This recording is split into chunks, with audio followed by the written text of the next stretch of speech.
Baik, terlebih dahulu saya memperkenalkan nama saya. Nama saya Servasius Peangwaking. NIM saya 18030300052, kelas B semester 7. Jurusan Sosiologi, Fakultas Ilmu Sosial dan Politik, Universitas Nusa Cendana Kupang. Kali ini saya akan mempresentasikan hasil review saya dalam bentuk video tentang makna dan master frame reklamasi.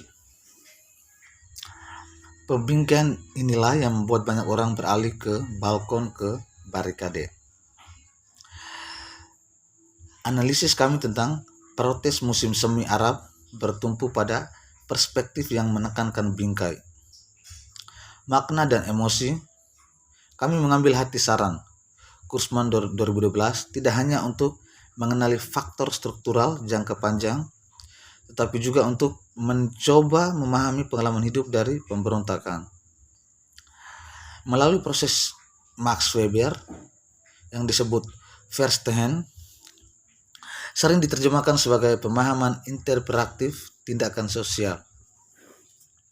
Dalam mengandalkan Verstehen dan mencari makna yang diungkapkan dalam bahasa Arab pemberontakan, kami membangun jalur utama beasiswa yang berfokus pada karya komunikatif gerakan sosial. Menggunakan teori pembingkaian sebagai penting untuk mobilisasi, para sarjana telah menggarisbawahi pentingnya makna dan emosi dalam dinamika gerakan sosial. Tidak cukup dalam diri mereka sendiri, namun emosi individu harus disalurkan ke dalam makna dan bingkai yang memberikan pembenaran kolektif untuk perlawanan lanjutan. Bingkai memberikan alasan untuk protes. Mereka menawarkan kosakata tertentu yang membantu individu terhubung satu sama lain, sambil mengartikulasikan mengapa ketidakadilan ada dan mengapa mobilisasi harus terjadi. Kami menemukan karakterisasi berikut. Bingkai master lebih luas dari bingkai tunggal. Menurut Snow dan Binford tahun 1992, bingkai utama menyediakan media interpretatif melalui aktor kolektif, mana yang terkait dengan gerakan yang berbeda dalam suatu siklus, dari protes menyalakan masalah yang mereka coba perbaiki. Beberapa kerangka utama yang terdokumentasi dengan baik termasuk hak dan kesempatan yang sama nities, bingkai gerakan hak-hak sipil di Amerika Serikat dan ketidakadilan, dan bingkai keadilan antara lain. Lihat dari daftar bingkai utama di Benford dan Salju 2000, menunjukkan bahwa ada hanya segelintir bingkai yang cukup luas untuk inklusivitas, interpretatif, fleksibilitas, dan resonansi budaya untuk berfungsi sebagai kerangka utama. Dari studi yang mereka identifikasi, sebagian besar memeriksa kerangka utama dalam demokrasi liberal dengan kecuali Nonan tahun 1995 yang mempertimbangkan gerakan perempuan di Chile. Bingkai utama dibentuk oleh kondisi demokrasi liberal, di mana protes telah pada prinsipnya diizinkan dalam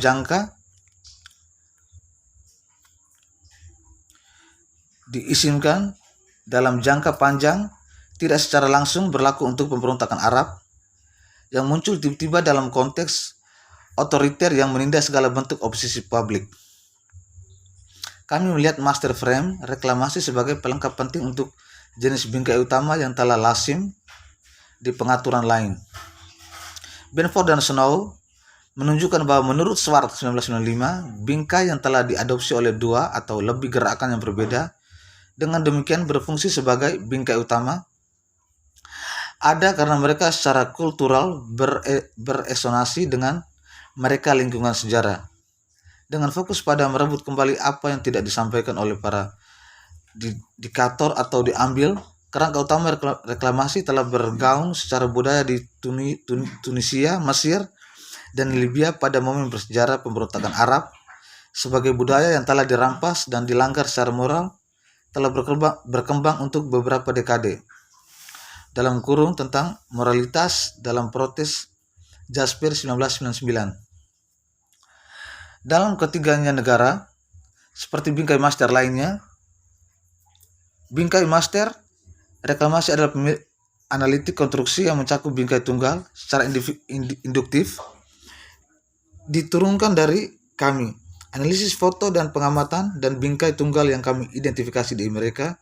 Kerangka master reklamasi menawarkan keuntungan teoretis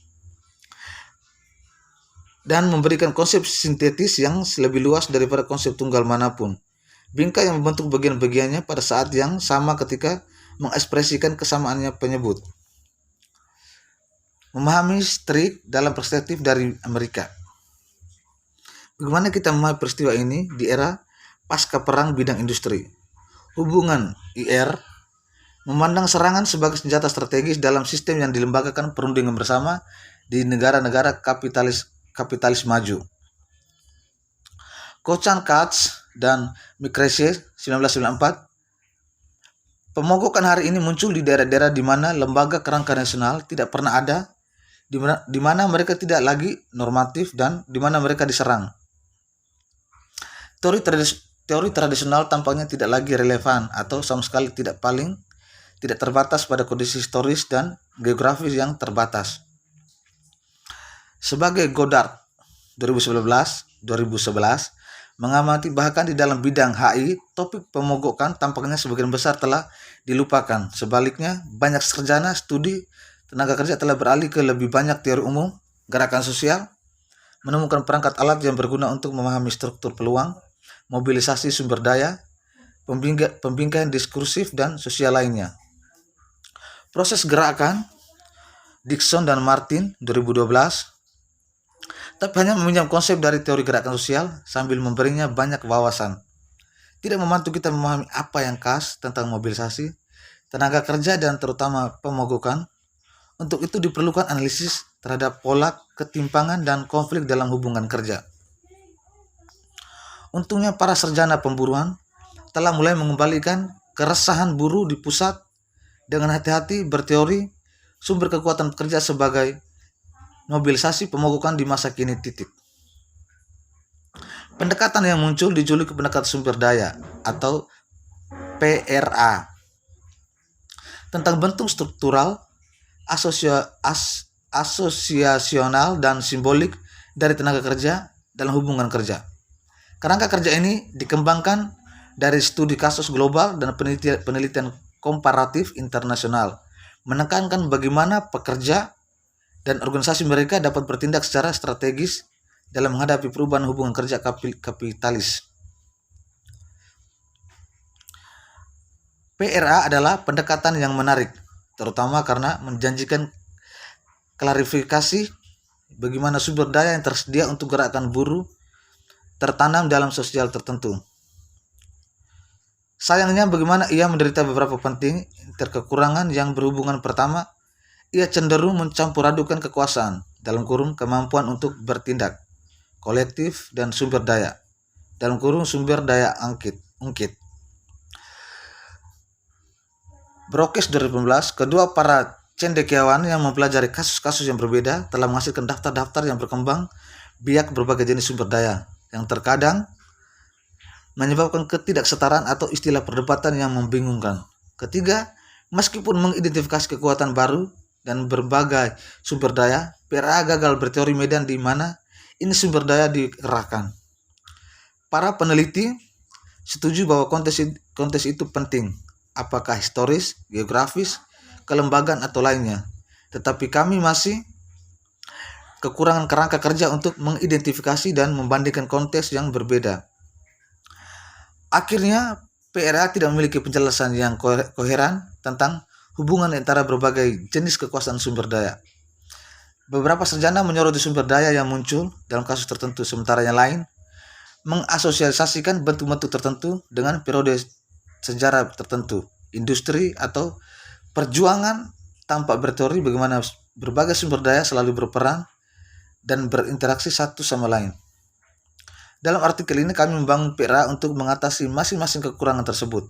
Pertama, kami membuat perbedaan mendasar antara kemampuan pekerja untuk bertindak kolektif dalam kurung kekuasaan, asosiasi dan bentuk organisasinya.